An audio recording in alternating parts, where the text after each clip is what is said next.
Sitharaman serial ஜனவரி 3 இன்னைக்கான எபிசோட்ல என்ன நடக்கலாம் அப்படிங்கறத ரிவ்யூவா பார்க்கலாங்க. மகாவோட மொத்த ஃபேமிலியும் சாப்பிட்றதுக்காக ஹோட்டலுக்கு வந்திருக்காங்க. அங்கே மகா எல்லார்கிட்டையும் யார் யாருக்கு என்னென்ன பிடிக்குமோ அதை ஆர்டர் பண்ணி சாப்பிடுங்க, ஏன்னா நான் இன்னைக்கு ரொம்பவே சந்தோஷமா இருக்கேன் அப்படிங்கிறாங்க. சீதா, இந்த ஹோட்டலில் சில்லி பன்னீர் தான் ரொம்பவே ஸ்பெஷல், அதனால நீ முதல்ல அதை எடுத்து சாப்பிடுங்கிறாங்க அர்ச்சனா. ஆனால் அதில் கல்பனா கருவை கலைக்கிற மருந்தை ஊற்றி வச்சுருக்காங்க. என்னக்கா என் மேலே இவ்வளோ அக்கறை அப்படின்னு சீதா மீரா கிட்ட கேட்கவும், இவங்க நடிக்கிறாங்களா இல்லை நிஜமாவே மாறிட்டாங்களான்னு தெரியலையே, சரி சரி நீ சாப்பிடுங்கிறாங்க மீரா. இந்த ஹோட்டல்லையே அதுதான் ரொம்பவே பெஸ்ட் டிஷ்ஷா, அதை எடுடிங்கிறாங்க சத்யா. அப்படியா, அதை சுட்டுட்டா போச்சுங்கிறாங்க பிரியா. சேது மட்டும் வரலன்னா நீ அவ்வளோதான் அப்படின்னு துரை சுபாஷ் கிட்ட சொல்லவும், மகா முதல்ல இவனை கண்டிச்சு வை அப்படின்னு சுபாஷ் மகா கிட்ட சொல்லிட்டு இருக்காங்க. டே, ஹோட்டலுக்கு சண்டை போட்டுட்டு இருப்பீங்களா, முதல்ல சாப்பிடுங்க அப்படின்னு சேது சொல்ல, அதனால தான் அளவோட குடிங்கன்னு சொன்னேன், யாராவது என் பேச்சு கேட்டிங்களா, முதல்ல சாப்பிடுங்கிறாங்க மகா. நீங்கள் எதுக்காக அவர் கூட தண்ணி அடிக்க போனீங்க அப்படின்னு அர்ச்சனா கேட்கவும், அதுக்காக என்ன வேணாலும் பேசுவானாங்கிறாங்க சுபாஷ். அங்கிள், என்ன அங்கிள் நீங்கள் வெளியே வந்திருக்கோம், வெளியே வந்தோம் இப்படியா அப்படின்னு சீதா கேட்கவும், பார்த்தீங்களா கண்டவங்கெல்லாம் அட்வைஸ் பண்ணுற மாதிரி நீங்கள் நடந்துக்கிறீங்க, பேசாமல் சாப்பிடுங்கிறாங்க அர்ச்சனா. என்ன ஆண்டி இப்படி சொல்லிட்டு இருக்கீங்க, நான் உங்களுக்கு கண்டவளா அப்படின்னு கேட்கவும், உடனே சீதாவோட அம்மா, சீதா நான் உங்ககிட்ட தான் பேச வேணான்னு சொன்னல, பேசாமல் சாப்பிடு அப்படின்னு சொல்லவும், சரிம்மா அப்படின்னு சொல்லிட்டு சீதாவும் சாப்பிட ஆரம்பிக்கிறாங்க. வீட்டுக்குள்ளேயே இருக்கோன்னு சொல்லி தான் ஜாலியாக லஞ்சுக்கு போகலான்னு இப்படி வெளியே வந்தால் இங்கேயும் இப்படி பண்ணிட்டு இருக்கீங்க அப்படின்னு மகா கேட்கவும், நான் ஒன்றும் பண்ணல, எல்லாம் இவன் தாங்கிறாங்க துரை, உங்களுக்கு குடிக்கிறதுக்கு பெர்மிஷன் கொடுத்தேன்ல அது தப்பாக போச்சுங்கிறாங்க மகா. அதுக்குள்ளே அர்ச்சனா சாப்பிட சாப்பிட மேலே கொட்டிக்கிறாங்க. மகா அந்த டிஷ்யூ எடுத்துக்கூடுன்னு கேட்கவும், அக்கா முதல்ல போய் நீங்கள் வாஷ் பண்ணிட்டு வந்துருங்க, என் மேலையெல்லாம் படுது அப்படின்னு சொல்ல அர்ச்சனா அங்கேருந்து எந்திரிச்சு போகிறாங்க. ஏய், மகா சித்தியே சாப்பிட சொல்லிட்டாங்களே, அதை எடு என்ஜாய் பண்ணி சாப்பிடுவோங்கிறாங்க அஞ்சலி. இருடி, தையல் கறி பார்க்காம இருக்கும்போது தானே எடுக்க முடியும் அப்படின்னு பிரியா சொல்லிட்டு இருக்க. உடனே கல்பனா உட்காராங்க அர்ச்சனாவோட பிளேஸில். என்ன ஆச்சு, எல்லாரும் இவ்வளோ ஸ்லோவாக சாப்பிட்டுட்டு இருக்கீங்க, நல்லா ஃபாஸ்ட்டாக சாப்பிடுங்க, சூடாக சாப்பிட்டா தான் நல்லா இருக்குங்கிறாங்க கல்பனா. ஏய், ஒன்றும் அவசரம் இல்லை, எல்லாரும் ரசிச்சு மெதுவாக சாப்பிடுங்கிறாங்க சேது. இப்போ நான் யார் சொல்கிறது கேட்குறதுங்கிறாங்க துரை. நீ கேட்கவும் வேணாம் பார்க்கவும் வேணாம், முதல்ல சாப்பிடுங்கிறாங்க மகா.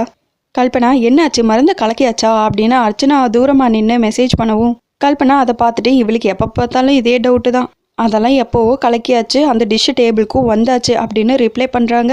கலந்தாச்சா, நீ கில்லாடி கல்பனா அப்படின்னு திரும்பவும் மெசேஜ் பண்ணுறாங்க. மிளகா பொடி கலந்து எனக்கு காஃபி கொடுத்தாலும் அதுக்கு பதில் கொடுக்க வேணாம், அதுக்கு தான் இப்படி அப்படின்னு திரும்பவும் ரிப்ளை பண்ணுறாங்க. ரெண்டு பேரும் அதுக்கப்புறம் பார்த்து சிரிச்சுக்கிறாங்க. அதுக்கப்புறம் ஏன் இவ இன்னும் சாப்பிடாம இருக்கா அப்படின்னு அர்ச்சனாவுக்கு மெசேஜ் பண்ணிட்டு சீதா அதை எடுத்து சாப்பிடுங்கிறாங்க கல்பனா. உடனே சீதாவும் ஃபோர்க் வச்சு அந்த சில்லி பன்னீர் எடுத்து சாப்பிடலான்னு போகும்போது பிரியா உடனே அந்த தண்ணி எடுத்து கொடுங்க அப்படின்னு கேட்கவும், சே இவ எதுக்கு என்கிட்ட கேட்குறா அப்படின்னு அந்த ஸ்பூனோட சில்லி பன்னீரை கீழே வச்சுட்டு தண்ணி எடுத்து கொடுக்குறாங்க. அந்த கேப்ல பிரியா மெதுவா அந்த டிஷ்ஷை அப்படியே தள்ளி வச்சிடுறாங்க சீதா கிட்ட இருந்து. நம்ம கிட்ட வச்சா டவுட் வந்துடும், இதை ஸ்ட்ரைட்டா கல்பனா சித்தி கிட்ட வச்சிருவோம் அப்படின்னு கல்பனா கிட்ட தள்ளி வைக்கிறாங்க. சீதாவும் தண்ணியை கொடுத்துட்டு அந்த டிஷ்ஷை தேடுறாங்க. அங்க பார்த்தா காண. உடனே கல்பனா கிட்ட இருக்கு. அக்கா பாத்தீங்களாக்கா, சில்லி பன்னீர் அவங்க கிட்ட போயிடுச்சு, வேணும்னா அவங்க ஒன்று ஆர்டர் பண்ணி சாப்பிட வேண்டியது தானே அப்படின்னு சீதா சொல்லவும், பார்க்கறதுக்கு தான் வெளியே டீசெண்டாக இருக்காங்க, ஆனால் சோத்துக்கு அலையிறாங்க சீதா. சரி நீ விடு சாப்பிடுங்கிறாங்க மீரா. எனக்கு இதுவே வயிறு ஃபுல்லாயிடுச்சுக்கா போதுங்கிறாங்க சீதா. சீதா, அந்த டிஷ் சாப்பிட்டியா, நல்லா இருக்கா, எல்லாத்தையும் சாப்பிட்டுட்டியா, அதுக்குள்ளே சாப்பிட்டுட்டியா, நான் பார்க்கவே இல்லைங்கிறாங்க கல்பனா. அதெல்லாம் நான் நல்லா சாப்பிட்டுட்டேன், எல்லாமே உள்ளே போயிடுச்சு அப்படிங்கிறாங்க சீதா. சரி சரி நீங்கள் சாப்பிடுங்க அப்படின்னு சொல்லவும், கல்பனா மருந்து கலக்குன அந்த சில்லி பன்னீர் கல்பனாவே எடுத்து சாப்பிட்றாங்க. சே, நம்ம என்ஜாய் பண்ணி சாப்பிட்லான்னு சொல்லி அந்த டிஷ்ஷை நகுத்துனா இப்போ கல்பனா சித்திக்கிட்ட போயிடுச்சு, இப்போ என்ன பண்ணுறது, சரி விடு அப்படின்னு சொல்லிட்டு பிரியா அஞ்சலி ரெண்டு பேரும் பேசிட்டு இருக்காங்க. அடுத்ததாக சத்யன் கோவிலில் வெயிட் பண்ணிட்டு இருக்காங்க. அங்கே மீரா, சீதா, துரை, சீதாவோட அம்மானி எல்லாருமே போகிறாங்க. என்ன மீரா, அப்பா வீட்டு விருந்தெல்லாம் பலமா அப்படின்னு சத்யன் கேட்கும். என்ன கிண்டலாங்கிறாங்க மீரா. கிண்டலெல்லாம் ஒன்றும் இல்லை, உங்கள் எல்லாரையும் கூப்பிட்டு மகா விருந்து வச்சாங்கல்ல, என்ன ரீசன்னு தெரிஞ்சுக்கலான்னு காரணம் இருக்குல்ல அப்படின்னு சத்யன் கேட்கும். அதை என்னன்னே புரியலங்கிறாங்க துரை. கண்டிப்பாக காரணம் இருக்கும், அது என்னன்னு உங்களுக்கு தெரியல அப்படின்னு சத்யன் சொல்லவும், கண்டிப்பாக நீங்கள் சரியா சொன்னீங்க சத்யா, என்னமோ இருக்கு ஆனால் என்னன்னு தான் புரியல, மனசுக்குள்ள ஏதோ ஒரு பயம் இருக்கு, என்னவா இருக்குன்னு யோசிச்சு நான் களைச்சே போயிட்டேன், கண்டுபிடிக்கவே முடியல சத்யாங்கிறாங்க சீதா. அதுதான் மகாலட்சுமியோட பலம், நமக்கே தெரியாம நைஸா கேம் ஆடுவாங்க அப்படின்னு சொல்ல, மகா விரதம் இருக்கா, பட்னியா இருக்கா, சிரிக்கிறா, ஹோட்டலுக்கெல்லாம் கூட்டிட்டு போய் அன்பா கவனிச்சுக்கிறா, இதெல்லாம் எதுக்காகன்னு துரை கேட்கும். என்னங்க நீங்க திருந்திருக்கலாம் இல்லையா, எதுக்கு தப்பா பேசுறீங்க, நல்லது தானே செய்யறாங்க அப்படின்னு சீதா அம்மா சொல்லவும், நல்லதா செய்யறாங்கன்னு ஈஸியா சொல்லிட முடியாதுங்க, ஏன்னா அது மகாலட்சுமி, அந்த நல்லது எதுக்காக அப்படின்னு சத்யன் சொல்லவும், ஆமாங்க காரணம் இல்லாம அந்த கன் ஃபைட் காஞ்சனா இறங்கி வரமாட்டாங்க அப்படின்னு சீதா சொல்லவும், என்னமோ போங்க, கன் ஃபைட் காஞ்சனாவா, சரி சரி வாங்க சாமி கும்பிடலாம் அப்படின்னு சீதாவோட அம்மா சொல்லவும், அம்மா நீங்க போய் கும்பிடுங்கிறாங்க சீதா. சீதா, கோயிலுக்கு வந்துட்டு சாமி கும்பிடாம இருக்கக்கூடாது, வா சீதா அப்படின்னு சொல்லவும், அம்மா நான் வரேம்மா நீங்க போங்கங்கிறாங்க சீதா. மகா மாறிட்டாங்கன்னா ஒருவேளை பைத்தியம் ஆயிட்டாங்களா அப்படின்னு சத்யன் கேட்கவும், சத்யாங்கிறாங்க மீரா. இல்லைன்னா ஏதாவது சூழ்ச்சி இருக்கும், இல்லைன்னா நான் சொன்னது தான் பைத்தியம் அப்படின்னு சொல்லவும், பைத்தியமாயிட்டா நல்லா இருக்குங்கிறாங்க துரை. என்னை தேடி ரூமுக்கு வந்து கையை பிடிச்சி வான்னு என்னை கூட்டிகிட்டு போனாங்க. என்னால் நம்பவே முடியலங்கிறாங்க சீதா. சீதாவோட அம்மா சாமி கும்பிட்டுட்டு இருக்காங்க. அப்போ பக்கத்தில் குறி சொல்கிற ஒரு அம்மாவையும் பார்க்குறாங்க. அவங்க ஒரு பொண்ணுக்கு குறி சொல்லிட்டு இருக்காங்க. சீதாவோட அம்மா அந்த பக்கமாக போகவும், அம்மா வாங்கம்மா, குலசை முத்தாரம்மன் உங்கள் மகளுக்கு ஒரு குறி சொல்லியிருக்கா, வந்து கேட்டுட்டு போங்கம்மா அப்படின்னு சொல்லவும், இல்லைங்க வேண்டாங்கிறாங்க சீதாவோட அம்மா. உங்கள் பொண்ணுக்கு குறி சொல்லணும்னு அவன் நினைக்கிறாம்மா, கொஞ்சம் வாங்க அப்படின்னு சொல்லவும் சீதாவோட அம்மாவும் பேசாமல் போய் உட்காடுறாங்க. உங்கள் பொண்ணு பேர் என்னம்மா அப்படின்னு கேட்கவும் சீதாங்கிறாங்க. உங்கள் குலதெய்வம் குலசை முத்தாரம்மன். உங்கள் பெரிய மகளுக்கு கிடைக்கிற இந்த வாழ்க்கை தான் சின்ன பொண்ணுக்கு கிடைச்சிருக்கு. பல சோதனைகளுக்கு அப்புறமா இப்போதான் அந்த பொண்ணு கருத்தரிச்சிருக்கு அப்படின்னு அந்த குறி சொல்கிற அம்மா சொல்லவும், எப்படிம்மா எல்லாத்தையும் இப்படி கண்ணில் பார்த்த மாதிரி கரெக்டாக சொல்கிறீங்க அப்படின்னு சீதாவோட அம்மா கேட்க, நான் எங்கம்மா சொல்கிறேன், குலசை முத்தாரம்மன் சொல்கிறா, அதை நான் வாங்கி உங்ககிட்ட சொல்கிறேன், அவ்வளோதான். நானும் உங்களை மாதிரி சாதாரணமான மனுஷங்க தான். உங்கள் பொண்ணுக்கு கிடைச்ச தொன்னை ரொம்ப நல்ல தொன்னை. ஆனால் உங்கள் பொண்ணை சுற்றி இருக்கிறவங்க எல்லாருமே வஞ்சமும் சூழ்ச்சியும் ஆணவமும் நிறைஞ்சவங்க, எல்லாரும் பேய்ங்க பிசாசுங்க. எப்படியாவது உங்கள் மகளையும் உங்கள் மக வயிற்றுல இருக்கிற கருவையும் கலைக்கணும்னு பார்க்குறாங்க.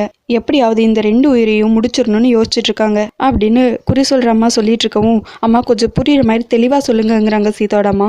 உடனே கண்ணை மூடி அந்த குறி சொல்கிற அம்மா யோசிச்சு பார்க்குறாங்க. சீதா கரு தரிச்சதுலேருந்து மகா போய் மை வாங்கிட்டு வந்தது, கல்பனா சீதாவை மாடியிலேருந்து தள்ளிவிட பார்த்தது, சாமி ஃபோட்டோவால் சீதா தப்பிச்சது, அதுக்கப்புறம் ஹோட்டலில் கல்பனா சாப்பாட்டில் மருந்து கலந்தது, இப்படி எல்லாமே அந்த குறி சொல்கிற அம்மாவுக்கு தெரிய வருது. உடனே சீதாவோட அம்மா கிட்ட, உங்கள் பொண்ணை சுற்றி இருக்கிறவங்க யாருமே நல்லவங்க கிடையாது, எல்லாரும் பழி வாங்கணும்னு நினைக்கிறாங்க. ஆனால் நீங்கள் எதுக்கும் பயப்படாதீங்க, உங்கள் பொண்ணு அந்த முத்தாரம்மனோட குழந்தை, யாராலையும் எதுவும் பண்ண முடியாது. பல சிக்கலுக்கு அப்புறமா வாழ்க்கையை ஆரம்பித்து இப்போ தான் கருத்தரிச்சு அதுலேயும் ஏகப்பட்ட பிரச்சனை. அது எல்லாத்தையும் அந்த அம்மன் பார்த்துப்பா, நீங்கள் ஜாக்கிரதையாக உங்கள் பொண்ணை பார்த்துக்கோங்க அப்படின்னு அந்த குறி சொல்கிற அம்மா லைனாக ஒவ்வொன்றா சொல்லவும், சீதோட அம்மா அப்படியே பயப்பட ஆரம்பிக்கிறாங்க. அம்மா நாங்கள் இப்போ இதுக்கு என்ன பண்ணுறது அப்படின்னு கேட்கவும், இந்தாங்க இந்த தாயத்தை கொண்டு போய் உங்கள் பொண்ணு கையில் கட்டி விடுங்க அப்படின்னு கயிறு எடுத்து கொடுக்குறாங்க. சீதாவோட அம்மாவும் நன்றி சொல்லிட்டு அங்கேருந்து அந்த கயிறை வாங்கிட்டு வந்து சீதாவோட கையில் கட்டுறாங்க. ஆனால் அவங்க அங்கே குறி சொல்லிட்டு இருந்த நேரத்தில் பார்த்தா சீதா சாமி கும்பிடும்போது விளக்கணைஞ்சு போகுது. அதுக்கப்புறம் கையில் பூ வாங்கும்போது பூவும் தவறி கீழே விழுந்துருது. திரும்ப ஒரு வாட்டி பூ கையில் கிடைக்கும் போது மீரா சீதா கிட்ட எதுவுமே தப்பா யோசிக்காத, எல்லாமே நல்லபடியா நடக்கும், எதுக்கும் கவலைப்படாத சீதா அப்படின்னு சொல்லவும் மணி அடிக்கிறாங்க. அதுக்கப்புறம் சீதா அப்படியே ரிலாக்ஸ் ஆகி சாமி கும்பிட்டுட்டு வெளியே வரவும், சீதாவோட அம்மா அந்த கயிறை கொண்டு வந்து சீதா கையில கட்டுறாங்க. அம்மா எதுக்குமா இதெல்லாம் கட்டிட்டு இருக்கீங்க அப்படின்னு கேட்கவும், சும்மா ரெடி, அங்க குறி சொல்றம்மா உன்னை பத்தின எல்லா விஷயமும் சொன்னாங்க, உன்னை சுற்றி சூழ்ச்சி நடந்துட்டு இருக்கான், யாரையும் நம்ப வேணான்னு சொல்கிறாங்க அப்படின்னு அந்த அம்மா சொன்ன எல்லா விஷயத்தையும் சொல்கிறாங்க. அதை கேட்டு சத்யன், மீரா, துரை எல்லாரும் ஷாக் ஆகுறாங்க, சீதா உட்பட. அதோட எபிசோடையும் முடிச்சிருக்காங்க. உங்களுக்கு இந்த வீடியோ பிடிச்சிருந்தா லைக் அண்ட் சப்ஸ்கிரைப் பண்ணி நம்ம சேனல் சப்போர்ட் பண்ணுங்கள். தேங்க்யூ.